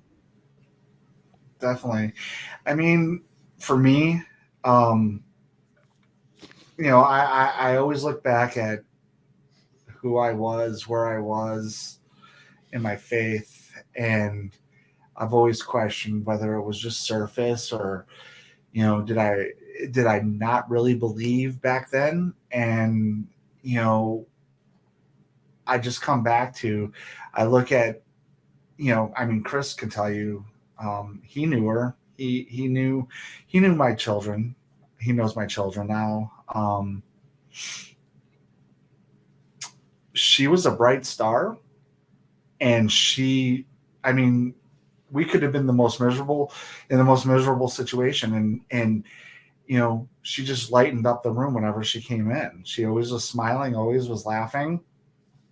And I remember my wife telling me, because she came into her life when she was about 2.5 years old, and she was little, and my wife took her grocery shopping, and she was in a cart, and just an old lady was just smiling at her and just loving her joy. And I forget how the old lady put it, but she said, you could never be angry, you could never be mad if you look at that face. And that to me, that was her testimony, because she sang Bible songs all the time. She recited Veggie Tales was her thing. But the reality is that when you go through what I went through with a child, they always say a parent should never have to bury their child. But the reality for me is that every day I wake up and I realize that I'm living now because God had me go through that, because I wasn't really living then. I was just going through the motions as a Christian, as a person. I was trying to do things in my own vein, and I realized that it wasn't, that stuff never was really that important until you had to take stock in everything. But one of the things that got me through, and it's a band, a hardcore band I know, the band known as Invictum, the lead singer, we had been on, Dirt and I had been on tour, and we were playing the first Face Down Records Music Festival. And a couple weeks before that festival happened, the the lead singer of Notice and Victim's son died, and he sang this song, and I was just beaten because my daughter had just been born at that time. But the lyrics, it's a song called Reunion, and the lyrics are, the sorrows only temporary, overshadowed by the joy when our reunion is complete, never to part again. I want to see you there. I'm going to see you there someday. All of the anguish in this life will be a faded memory. We will begin to live a life how it will be meant to be. And when that song, literally, I played it, I think 100 times a day, because in that song is the promise that we have, that we are going to see each other and we're going to be together in heaven. And I will say this too, I don't wish this on anybody. Even my worst enemy, I would never wish anything like this on. So it's important though to tell the story, because in the end there's hope. There's been so much change and so much life that we've lived and have done in the last 11 years that, yeah, we don't have her, but we have her. She's here. When it comes to God's promises, he's very simple in this regards. When you, and especially in our circles, with this conference, the Bible can become very detailed, jumping into the Greek and the Hebrew, and pulling out things that are commonly mistaught in church. And there's probably even there's been aspects of things that are typical comforters within funerals. The concept of where we go when we die, right? But when we're talking about loss and grief, God is very clear cut, and it's a very simple message. 3 verses. They're so simple, but there's such a deep promise in them. Psalms 34:18 says, "The Lord is close to the brokenhearted and saves those who are crushed in spirit." Psalms 147:3, He heals the brokenhearted and binds up their wounds. Matthew 5:4, Blessed are those who mourn, for they will be comforted. That is the simple promise to those that are, to use that cliche word, left behind.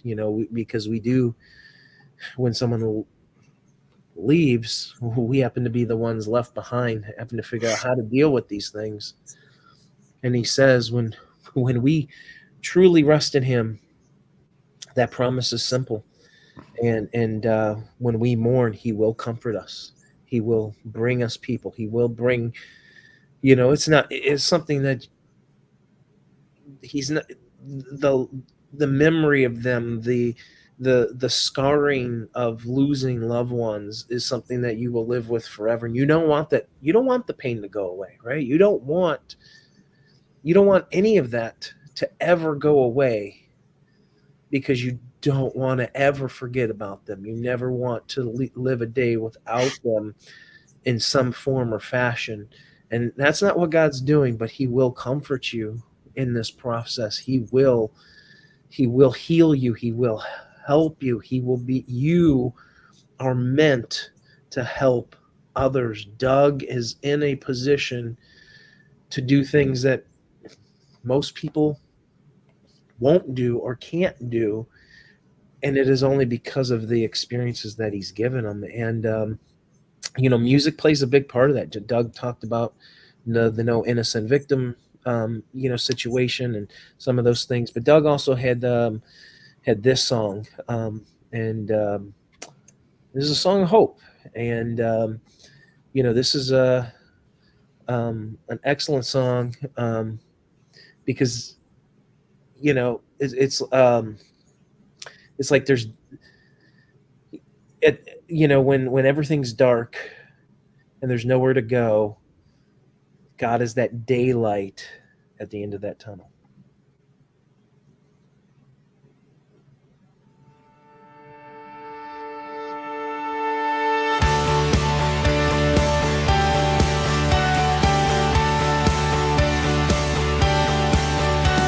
Has everything you've counted on left you right here with no warning? Have your dreams become invisible?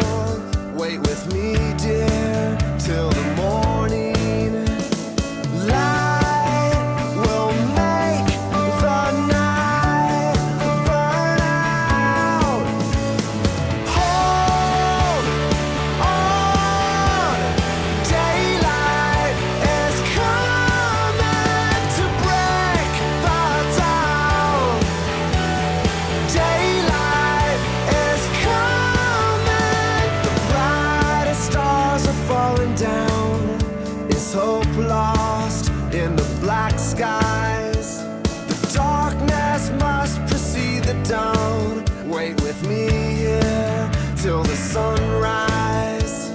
Wait, your night will soon fade out.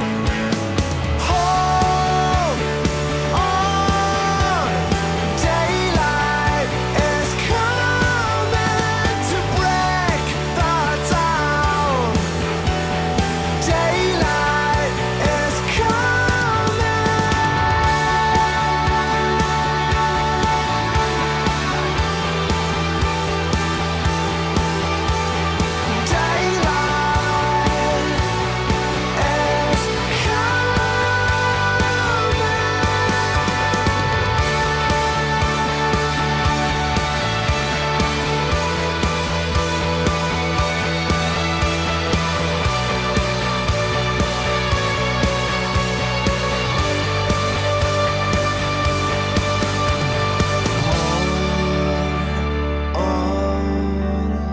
Daylight is coming to break the dawn. Daylight is coming. Hold on. Daylight is coming to break the dawn. Daylight is coming.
So there is daylight, and he offers us that daylight. One thing that I don't often share about as well. This is our daily reminder in our home. This is our family. We have this we had this thing made up for us, which is me and Liz, my son, my daughter, and my other son. And 2018, right around Take on the World, we get hit with major spiritual warfare every single year. And right now, while I'm doing this, as we're preparing for the conference this year with these pre-loaded videos, it's either a sickness, something major happens. 2018, as we were prepping and preparing, excited for, at that point would have been our second child. Liz lost the baby, and as difficult as that was as a season, right? We didn't know our child.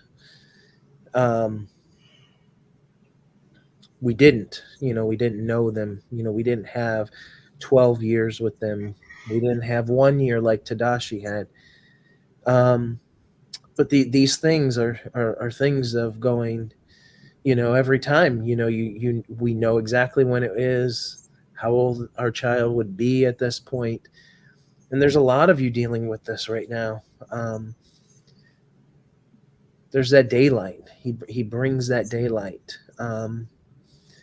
It's something you don't forget. It's something that never goes away.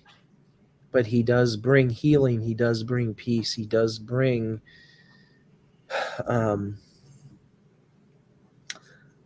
peace that passes all understanding, because, as much as we don't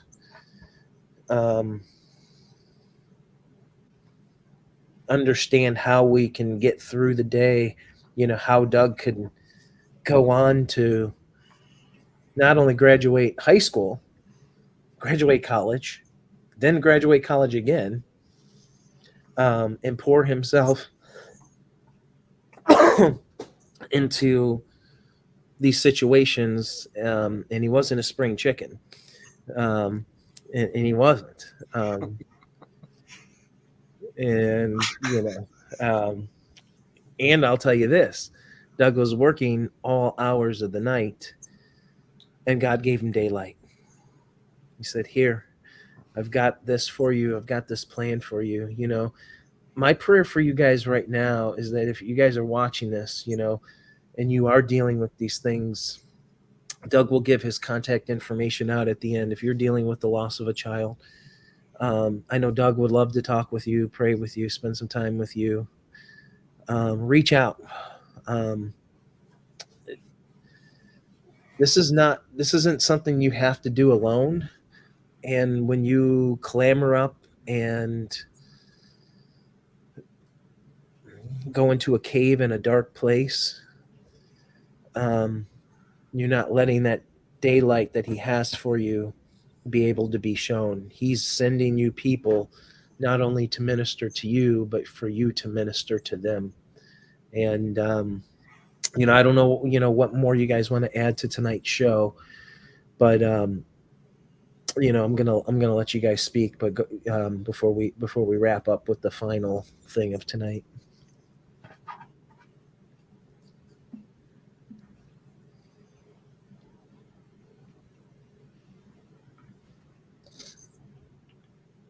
Johnny, any words of wisdom? I mean, I wrote down kind of the two things is that there's no one size fits all for grief. There's no right or wrong way to grieve, and you can't do it the right or wrong way. So if you feel like if you're going through something, you're like, why aren't I crying like this? Or why aren't I screaming or yelling? Or I just feel numb. That's all normal. That's because that's the way that you're going through the process that you're going through. And the other part to it is that if you know somebody going through it, it's also difficult to be that person standing by, because all I want to do is fix it. But sometimes the best thing that you can do is just sit beside that person and cry with them. It's easy to say thoughts and prayers, but it's another thing to actually do something about it. And sometimes being that person, that person to make a meal or share a coffee or, again, just get together and cry, that's okay too. And so there's no real right or wrong answer to a lot of this stuff, but the fact of the matter is, and we've said it 100 times already tonight, we've all gone through it, or we're all going to go through it at some point.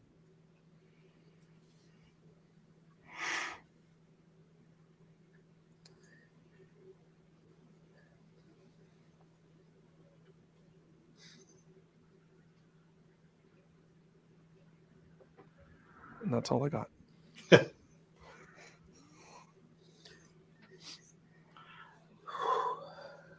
Robbie, you just look like you're pondering. I don't have much to say, man. I pretty much said all I can say. I mean, it's a tough, like I said, when you get into grief and loss and death, I mean, it's hard. I've never really been good around death or around people that are grieving. I think what Johnny said is 100%. It's just being there for them, because I don't usually have any words. That's when you don't hear much coming out of my mouth. is in those type of situations, I'm just there. I'm there, and I really don't talk much. So yeah, I don't really have much to say, because quite honestly, I don't know. I haven't even experienced it yet, like to that extent. So yeah, I mean, all I can say is kind of what Johnny said. I mean, everyone responds to it different. Some people get angry. Some people cry and cry and cry. Some people get quiet. Some people alienate all the people around them. Some people want to be around everyone. There's no right or wrong when it comes to grief. I just think that it's important that when people are going through that, acknowledging and just letting people know that you're there, that you're just there, that you don't have any words, you can't imagine what it'd be like. The worst thing is to try to say that you understand when it's impossible to understand, because every situation is unique. So yeah, and that's one thing, Johnny, that I love that you said, because I think and see, this is where I believe my ministry comes in, where I'm trying to break it open a little bit, is the church never discussed how to grieve. Because what's there to grieve about? We're going to see him again, but we're still here, right?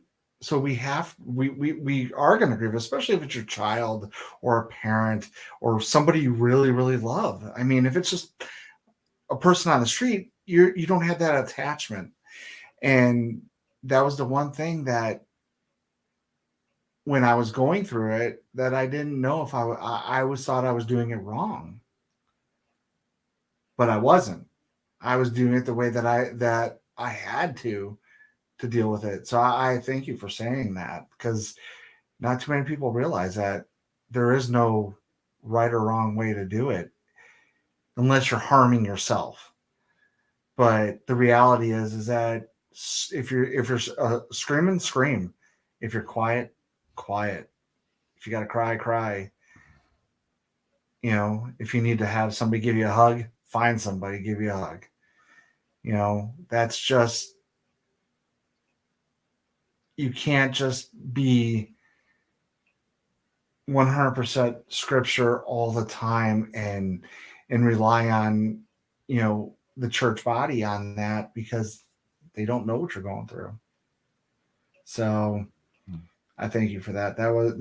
That's something that I never knew until it happened. And then I always thought I was doing it wrong. And I had one friend say to me, don't worry about the other people. Just take care of yourself. So I'll say this though, Doug, that I never knew any of this stuff. My wife just graduated. She's a trauma and grief therapist. So all these things are all things that I've learned over the last while, and to try to come alongside friends and just be there is makes a world of difference. And I hope the same thing for when I go through that stuff too. Yeah. And that's awesome that she does that, because I deal with them all the time. That's something that I never knew until I went to college. So I took all those classes, and I'm like, wow, okay. But well, guys, it's been a one heck of a show here today. A lot of crying, a lot of emotions today. And I'm going to end on this note. Just bear with me for about 10 minutes here. So last take on the world, me and Robbie, we lost a dear friend. Dear friend to all of you guys who are watching right now, whether you knew him, Doug knew him from afar. And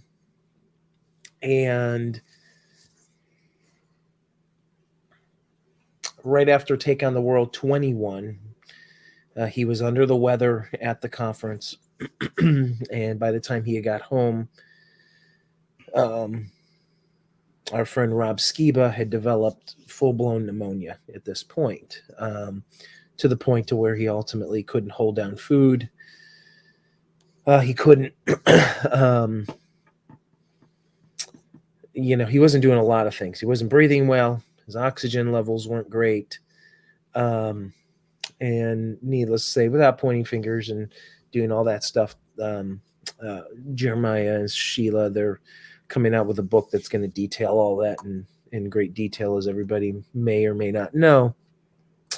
Rob passed away due to hospital protocols 40 days later.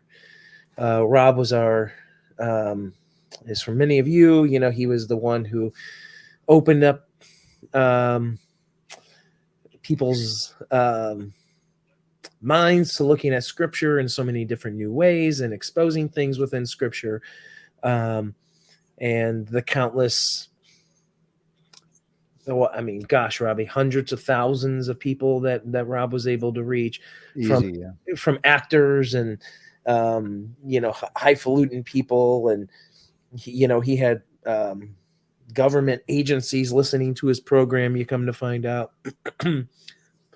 I got him on Coast to Coast from your last conference, Robbie. They came and I was talking with them, and I had the pleasure to say, no, you don't want me on your show. You want Rob Skiba. Let me go introduce you to Rob. And, Rob always wanted to be on that show. It didn't work out the way Rob wanted it to, but I'm like the only one to say, hey, I got him booked on the George Norrie show, Coast to Coast AM. So I'll take it. But Rob was a good friend, and he was a main stage speaker, our keynote speaker at our conference every year. He was much more than that. He was a supporter of us, just a dear friend. And so through that, we got to know who Rob was, and what a fitting thing, tonight, what we'll play. Rob was big into Christian music, and if you didn't know that, Rob was into Christian rock of the 80s, and there's a song that I'm going to play here to end the show out on, and it is what Rob would have wanted to remember, not remember him by, remember his faith by, and what what he wants from you and what he wants from your life. That's what, Rob was a very humble man, did a lot of big things, but completely selfless. I'll tell you this, there was Take on the World 17. Me and Liz are gonna, you guys would have already have seen the episode in the show, and it already aired. So if you didn't see our first episode, which we haven't recorded by the time of this show, but we are going to be talking about Take on the World from 2017 all the way to Take on the World 2021. And we have a few things that we're going to be throwing in there that you have never seen before. So if this is the first time you're hearing about it, make sure you go check out that video, which is going to be the first video of this year's conference. So I don't know if I'm speaking in the future or in the past right now, but Rob was so selfless. 2017, he did Q&A with our group on his own after the conference for roughly 3 hours. and he would have kept going, but everybody's getting hungry, so it's time to go for dinner anyways. But and then he just talked at dinner to every single person. And anybody had questioned, anybody had this. He wasn't bigger than anybody. Rob was just, and if you've been to Take on the World conferences or any other conference with Rob, you knew that about him. But it was because the faith that he had, and it was this faith that had no doubt. And so the song that I'm going to play here is Petra, which was, if not his favorite band of all time. And the song is called No Doubt.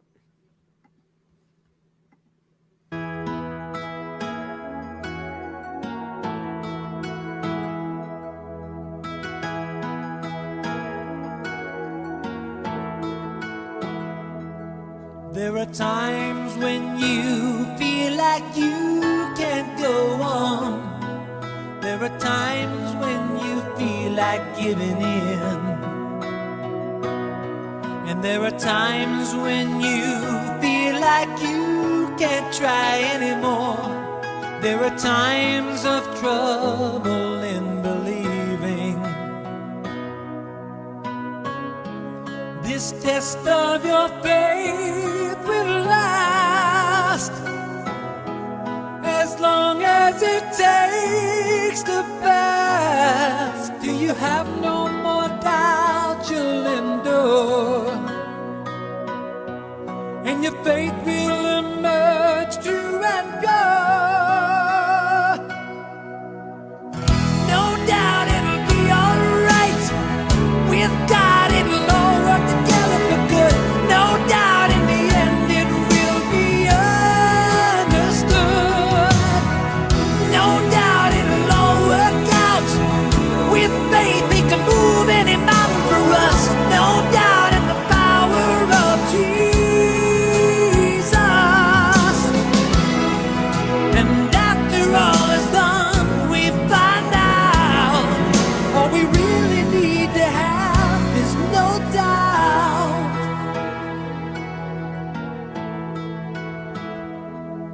There's a time to take a reckless leap of faith. There's a time to be cautious and wait.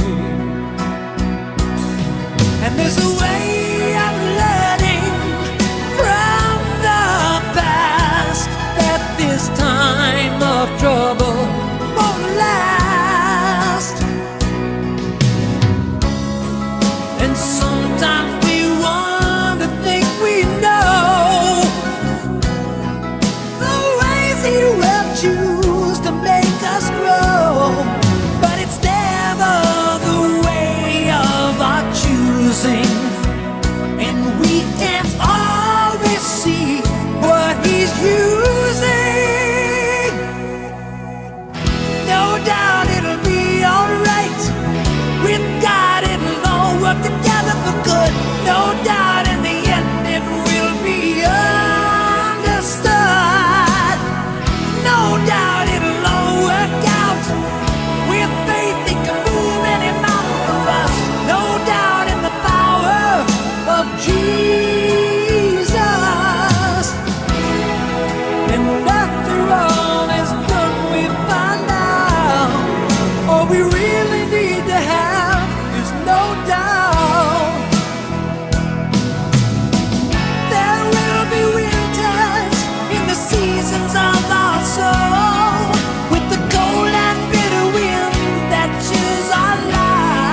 All right. Well, thank you guys so much for being here at this special Sound Off Take on the World 22 Conference edition. Robbie, Doug, Johnny, thank you so much for being here tonight. As always, you can find Sound Off right here, Take on the World TV, pretty much every other Tuesday until we had some hiccups here recently, but we'll be back at it real soon. Till we see you guys next time. And guys, later. Love you. Love you too. See you guys.